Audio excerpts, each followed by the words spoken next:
Okay, yesterday we went through the content of Donald Trump's speech declaring a national emergency to try to get the border wall built.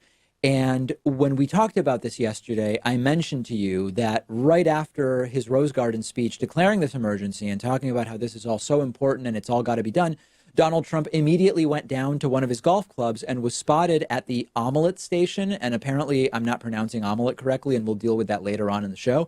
And he's pictured grabbing an omelet before or after his golfing. And of course, when you say I'm having an emergency, that's not usually followed by I need a ham and cheese omelet and 3 Diet Cokes immediately. It's usually followed by something related to the emergency that you have declared, right? The U.S.-Mexico border emergency, which requires commandeering funds, circumventing the will of Congress. It's even worse than we thought, because now we have found out that Donald Trump not only golfed right after declaring the national emergency, he golfed 3 days in a row. 3 days in a row of a national emergency so important that it requires, as far as Trump is concerned, circumventing the decisions made by the U.S. House and Senate. And he couples them with 3 days of golfing. Saturday reportedly included 6 hours of golf.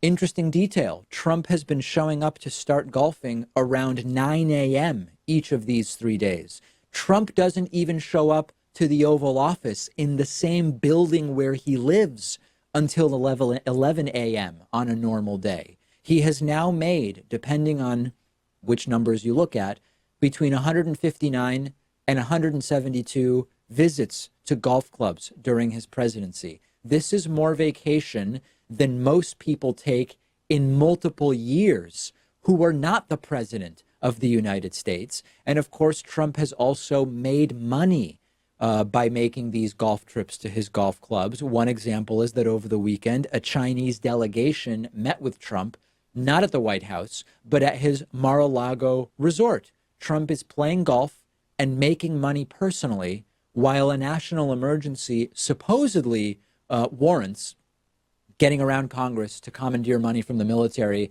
and the Department of Defense. As I was reading about this, it reminded me of this infamous George W. Bush moment where he delivered an impactful statement about terror right before teeing off on the golf course. We must stop the terror. I call upon all nations to do everything they can to stop these terrorist killers. Thank you. Now watch this drive. There you go. All right. You need another. I don't actually think Trump believes this is really an emergency, Pat. I'm curious what you think. I believe Trump believes 3 million Hillary voters voted illegally in 2016. I believe that because he's privately continued to say it even after the conversation was out of the media. I think Trump probably believes in real life that the Russia probe is a witch hunt. I don't believe Trump actually thinks there is a border crisis that warrants a national emergency. He even said during the Rose Garden speech, I didn't have to do this. I did this because I feel like building the wall more quickly.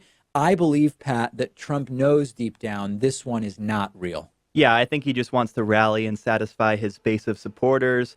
And this vacation time, to me, it sounds like he sees himself as having completed the job. Like he worked so hard to try to get wall funding during the government shutdown debacle, and then that 3-week period when we didn't know if the government was going to be shut down again, that now he deserves a vacation because he did what he had to do. He declared the national emergency, and now we're moving on. He can take a break.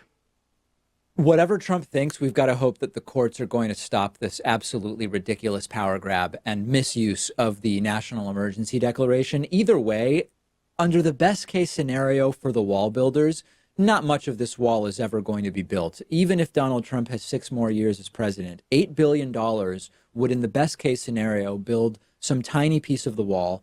It would take years. Lawsuits will slow it down, and the next Democratic president will simply be able to end it. So this could change.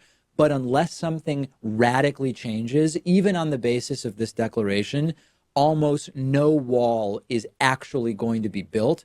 And then that transforms this from an actual discussion about immigration policy and what can be done pragmatically to just political posturing about who can claim victory on the wall, as Pat pointed out earlier. And what that means is that every American loses. We all lose when these become merely political footballs that are thrown back and forth. Make sure to follow me on Instagram. I'm on Instagram at david.pakman. Also on the David Pakman Show Instagram page, we have a very funny photo collage. I'm actually calling it a photo essay from producer Pat of producer Max having string cheese at David Pakman Show Studios. And it was Max's birthday earlier this week. And to celebrate Max's birthday on the at David Pakman Show Instagram account, there's a photo essay by producer Pat, which I am just calling, Pat, String Cheese 2019 is how I like to describe it. And shout out to producer Max. I would say that he is on the Mount Rushmore of current David Pakman Show producers. Yes, and he's the only person on that proverbial Mount Rushmore, interestingly enough.